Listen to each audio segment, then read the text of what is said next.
Thailand, Indonesia dan Filipina sedang hadapi krisis bekalan minyak ekoran daripada peperangan yang tengah berlaku sekarang ni.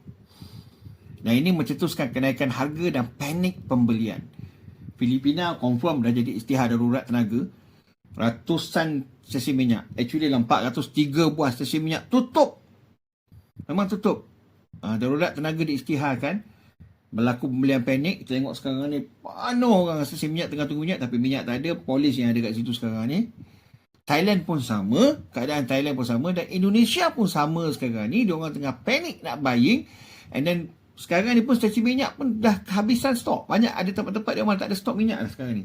And then diorang pun di Thailand sebenarnya ni ditetapkan berapa jumlah saja yang boleh dibeli. Jadi itu menyebabkan sekarang ni berlaku kesesakan melampau dekat stesen minyak sekarang ni.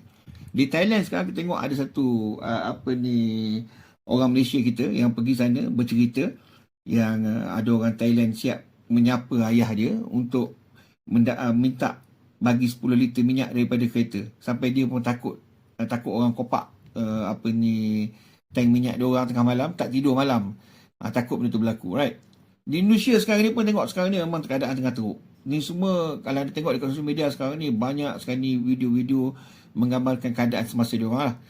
Dekat Malaysia alhamdulillah kita masih belum lagi berlaku panic buying.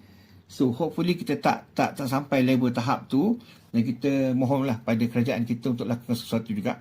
Sebab kita tahu benda ni serius dan kerajaan perlu ambil tindakan supaya tidak berlaku sesuatu yang teruk lah nanti. Ya.